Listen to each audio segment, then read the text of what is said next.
Real people, real confessions, the stories you weren't supposed to hear. Welcome to Beyond Reddit Stories. When I was in 4th grade, I faked an entire school fundraiser and scammed half my neighborhood. It wasn't for charity, it wasn't for my school, it was for me and a pack of Pokemon cards I was dying to own. And to this day, I still wonder, was I a miniature con artist? Or just a desperate kid who really wanted to feel special? I was 9. Just a scrawny 4th grader with a wild imagination, a crooked haircut my mom insisted on doing herself, and an unshakable belief that I could outsmart the world with a smile and a clipboard. We lived in a quiet suburban neighborhood, cookie-cutter houses, manicured lawns, and the kind of folks who waved politely but didn't ask too many questions. The kind of place where the smell of barbecues floated through the air on weekends and where people still left their doors unlocked, trusting in the illusion of small-town safety. My school was 5 blocks away, and every morning I trudged there in my oversized backpack, pretending I liked math and pretending harder that I wasn't completely invisible. I wasn't exactly popular. I was too awkward for the cool kids, too restless for the quiet ones, and too weird for just about everyone else. But I had something they didn't. I watched a lot of TV. I soaked up cartoons, commercials, even late-night game shows when I could sneak them. I learned early on that people were suckers for a good pitch. And one afternoon, walking home after a spelling test I definitely bombed, it just clicked. You see, fundraisers were kind of a thing at our school. Every couple of months, some teacher or PTA mom would send us home with glossy catalogs of wrapping paper, cookie dough, or weird plastic kitchen gadgets no one really needed. And we were expected, no pressured to sell them, for the school, for new computers, or sports jerseys, or God knows what. But I remembered something no one ever checked. There was no barcode scanner, no receipt, just a kid with a form and a sad little speech. That's when the idea hatched. What if I ran my own fundraiser? I didn't have a goal in mind yet. It wasn't about the money, not at first. It was about seeing if I could. I wanted to feel important, to knock on a door and have someone look me in the eye and believe every word I said. So I got to work. I scavenged my older brother's unused school folders, cut out a fake donation sheet from lined notebook paper, and even copied the little script I'd heard our teacher say a dozen times before. Hi, my name is insert name, and I'm raising money for our school's arts program. Every donation helps. I practiced in the mirror, smiled with just the right amount of innocence, tilted my head, added a thank you that sounded just shy of rehearsed. I told myself I wasn't really hurting anyone. I mean, wasn't this basically the same thing the school did, except I cut out the middleman? It wasn't like I was robbing people. A few bucks here, $5 there, spare change, really. And when I finally tried it, walked up to the first house, knocked, and nervously delivered my little speech, it worked. The neighbor, an older man with a dog named Sparky and a tendency to fall asleep on his porch, handed me a $5 bill without blinking. He even gave me a cookie. I walked away buzzing, not just from the sugar, but from something deeper power. That one little success lit a fuse in my brain. Suddenly, my entire neighborhood became a grid of potential donors. I wasn't just a kid anymore. I was a nonprofit CEO in light-up sneakers. And the truth is, no one questioned a thing. Adults love the idea of helping a child. It makes them feel like heroes for the price of a latte. They don't want to second-guess it. They want to believe in the cause, and I gave them exactly that. But it wasn't long before the stakes began to rise. Because once I realized people were actually handing over money, real money, I started thinking, what could I do with it? Candy was the gateway. Then came comic books. A Tamagotchi. I bought my first ever Game Boy cartridge with fundraiser money. And still no one suspected a thing. That's when it stopped being a game and started becoming a hustle. I stopped feeling nervous. I stopped blushing. I got good at it. I added fake school logos. I made up stories about art supplies and music classes and budget cuts. At one point, I even claimed we were trying to save our school's hamster from being euthanized because of lack of funds. Yeah, I went there. And the weird part, people loved it. The sadder the story, the bigger the donation. A lady down the street gave me $20 and hugged me. But somewhere inside, I knew what I was doing was wrong. Even at 9 years old, I could feel that tickle of guilt whenever someone smiled and said, "What a good kid you are." I wasn't good. I was faking it. and I was getting away with it. At least, for now. By the time October rolled around, I had what could only be described as a system. I divided the neighborhood into zones. I rotated streets, so I wouldn't hit the same houses too often. I even had regulars, people who smiled when they saw me coming and reached for their wallets before I said a word. There was Mrs. Langford, who always asked about our school theater project. Totally fake. By the way, Mr. Donahue gave me $10 every time and told me to keep fighting the good fight. Once, I made up a sob story about how our music teacher got laid off, and someone offered to volunteer at our school to help. It was like watching a lie snowball into something alive. And the money, it piled up fast. It wasn't hundreds, no, nothing scandalous like that. But for a fourth grader, I was rich. I started bringing Lunchables instead of school lunch, bought extra packs of Pokemon cards, upgraded my yo-yo to a fancy, auto-return one with LED lights. I even bought candy to share with the kids in class. And suddenly, the same kids who used to ignore me started calling me cool. All because I lied really, really well. And here's the part that still haunts me. I started believing my own act. Somewhere between the fake donation sheets and the cheerful thank you notes I never actually mailed, I stopped thinking of it as stealing. I told myself it was a creative fundraiser, that I was resourceful, that maybe I was even doing them a favor, giving them the warm, fuzzy feeling of being generous. Twisted, I know, but the mind of a fourth grader, it bends logic in ways adults can't always predict. Then, of course, I got cocky. I started expanding. I brought my operation to a neighboring street I didn't usually walk on. New victims, fresh wallets. I wasn't even nervous anymore. I had the speech down to a rhythm high. I'm collecting for our school's art program, and any little bit helps. Sometimes I added flair, talked about a mural we were painting, or a poetry night we were planning. Once, I said we needed money to rent a stage. What fourth grade class rents a stage? The worst part? It worked every time. And then came my first brush with danger. There was a woman on the corner of Maple Drive. I didn't recognize her. She had a tight bun, a clipboard of her own, and eyes like a hawk's. I gave her the usual speech, cheerful as ever. She paused, narrowed her eyes, asked what school I went to. I told her.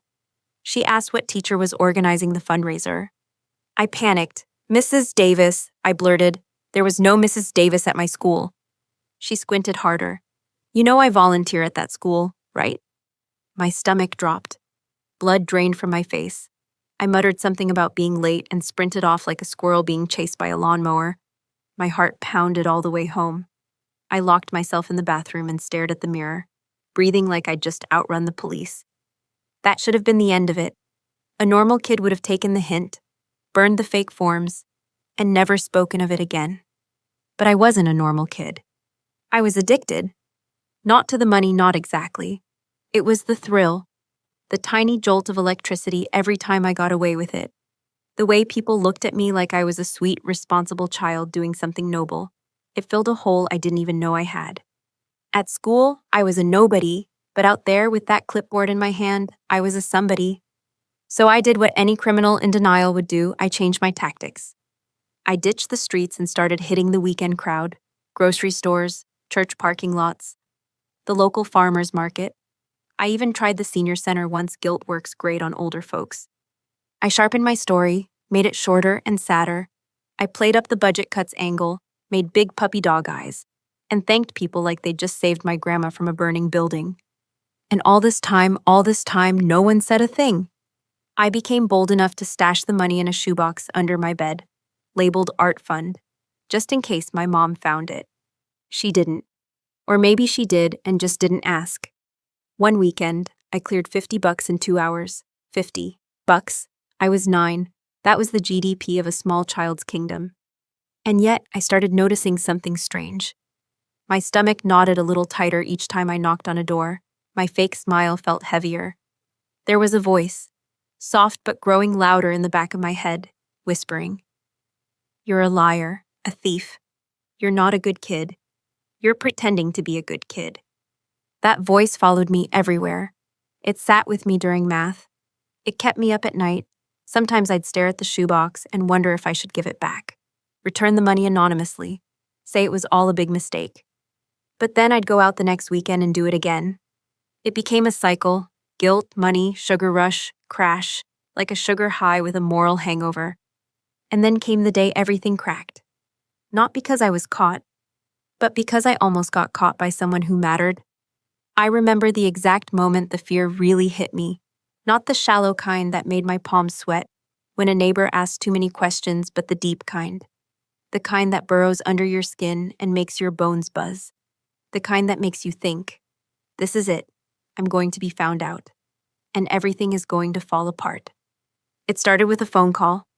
I was home alone after school, my mom still at work, when the landline rang, that ugly beige thing hanging on the kitchen wall. Nobody really called the landline anymore except schools or neighbors. I let it ring once, twice. Then I picked it up. Hello? Hi, this is Janice from the PTA board. Is this the Murphy residence? I froze. Yeah. And is your mother available? I lied before I even breathed. She's, in the shower. There was a pause on the line. Then Janice continued, her voice chipper but off. Okay, well, I just wanted to follow up about the fundraiser. One of the neighbors, Mrs. Langford, said she gave your son a donation for the art program, and we didn't have any record of it. I was just checking in case we missed something. My throat closed up like I'd swallowed a rock. I wanted to hang up, run, smash the phone, blame a sibling I didn't have, anything. But I couldn't. My voice, tiny and broken, whispered, I'll tell her to call you back. I hung up and stared at the wall. My heart thundered in my ears. I stood in the kitchen like I was made of glass. My world, the world I'd carefully built out of stories and smiles and innocent eyes, was beginning to crack. I didn't know what to do. Should I confess? Try to fix it. Blame someone else. Invent a story about another student using my name. My 9-year-old brain was sprinting through panic scenarios when I heard the garage door open. Mom was home. She walked in with her purse slung over her shoulder and grocery bags in hand.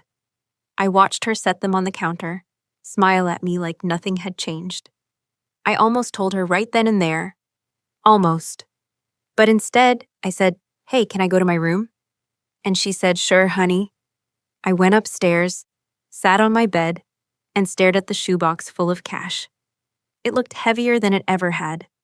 The next few days were a blur of anxiety. Every time the phone rang, I jumped. Every knock at the door made my stomach churn.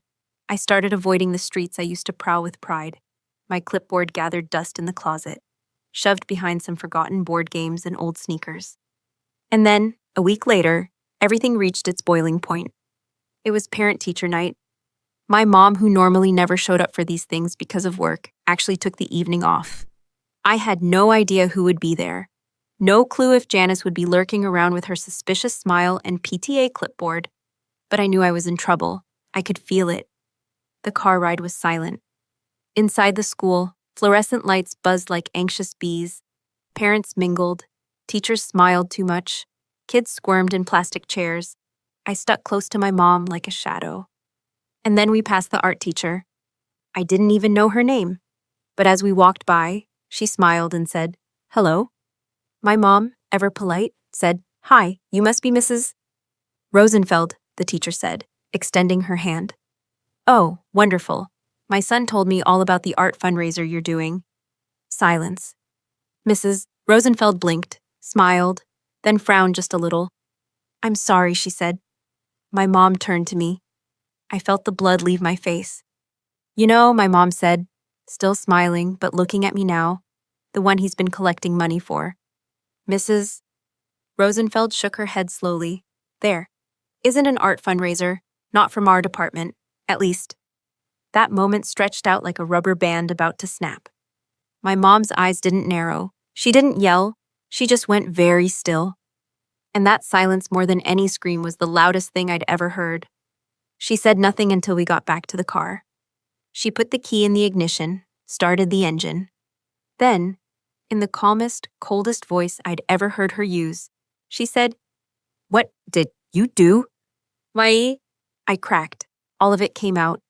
The fake forms, the lies, the candy, the clipboard, the shoebox. I cried like a confession would save me, like the tears could wash away what I'd done. My mom didn't say much. She just drove home in silence. When we got there, She made me bring her the shoebox. She counted every dollar. Then she called Mrs. Langford. Then Mr. Donahue, one by one. She called every single neighbor I had collected from, told them what happened, and returned the money sometimes with interest. I wasn't grounded. I wasn't screamed at.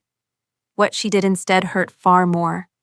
She made me write letters, real letters, apologies, full page, handwritten, heartfelt, embarrassing letters to everyone I lied to. And then she made me hand deliver them. I still remember the look on Mr. Donahue's face when he opened the door and saw me standing there with my trembling hands and puffy eyes. He didn't yell. He didn't smile. He just said, "That took guts, kid." And then he closed the door. Now, that whole year, I was different. I stopped trying to be popular, stopped pretending I was a big deal. I walked the halls of my school like a ghost, hyper aware of every word I said. It wasn't just the guilt, it was the knowing. Knowing that people trusted me and I used that trust like currency. Knowing that I liked the way it felt to be good, but only because I wasn't. Knowing that the line between being a clever kid and a con artist is a lot thinner than we like to admit. That's when I started to question myself, not just about what I did, but who I was. Was I a bad person? Was I destined to be one? I didn't know. I still don't. Years passed. The incident faded into the background, at least on the surface. Teachers forgot, neighbors moved away. I went through middle school, high school, even started working part-time jobs. I grew taller, deeper voiced, more normal, but that fourth grade con job, it never really left me. I still think about it. More than I should probably, especially when I see a kid selling cookies door to door, or when someone offers a donation form at work. There's always this tiny voice in my head whispering, "Are you sure they're legit? Or are they just like you were?" It doesn't help that I sometimes catch glimpses of myself doing it again, not the exact thing, of course, but the impulse, the instinct to charm, to manipulate, to say just the right thing so someone believes me. I don't act on it. But the impulse is still there, under the surface like a stubborn scar. Is that just how I'm wired? I mean, what if that con wasn't just a mistake, but a clue? What if I was never just a clever kid, but something else entirely? I've wrestled with that question more times than I can count. And the truth is, I don't have a satisfying answer. I don't think most people do, even if they've never conned anyone in their lives. We like to tell ourselves that our worst moments are outliers, that they don't define us. But what if they do? What if the version of us we want to forget is us? I'm not that scared little scam artist anymore. But I'm not innocent either. I still remember the thrill, the power of watching people nod and smile as I lied through my teeth. The part of me that liked it, that fed off it. That part's still inside me. I just keep it quiet now. I've learned to redirect it, control it, wrap it up in honesty or something close enough to pass. Sometimes I wonder what kind of adult I would have become if my mom hadn't caught me that night, if the art teacher hadn't said anything, if Mrs. Langford hadn't asked questions. Would I have stopped? Or would I have kept going? Worse cons, bigger scams, maybe even jail time. Headlines like, "Former fundraiser prodigy caught in nonprofit embezzlement scandal." Maybe that sounds dramatic, but maybe not. Because I look around, and I see adults every day who never learned the lesson I did, who manipulate and lie and cheat with the same confidence I had when I knocked on Mr. Donahue's door with a crumpled clipboard and a fake smile. And no one ever makes them write apology letters. No one makes them face what they did. They just keep going. Which makes me wonder, did I get lucky? Did I get saved? Or did I just get caught? Some nights, I sit up late, scrolling Reddit, reading confessions like this one, and I realize how many of us carry around our childhood sins like invisible backpacks, small at first, then heavier as the years go on. Maybe we never unpack them because we think they don't matter, because they're just kid stuff. But what if they do matter? What if those small lies were the first bricks in who we became? I don't have a neat answer to tie this story up with a bow. I didn't become a priest. I didn't join the FBI. I didn't start a charity for kids with trust issues. I just grew up. I learned to keep the worst parts of me in check. I learned what guilt feels like, how heavy it can be, and I learned most of all that trust is currency, real currency, the kind you can't steal without paying for it later. I paid, not with time in juvie or school suspensions, but with shame, regret, sleepless nights, and a part of me, maybe the part that still remembers the weight of that shoebox, thinks I got off easy. So now I ask you, what was your first lie? And did you ever pay for it? Because I'm still not sure if I've paid enough. If this story made you think even for a second about something you did as a kid, maybe it's time we talked about it. Drop your own confession in the comments, anonymous or not. Let's be honest with each other for once. And if you want more stories like this, real ones, raw ones, the kind that make you uncomfortable in the best way, hit that subscribe button, give this video a like, and share it with someone you know has at least one secret they haven't told. We've all got one. Let's unpack them together.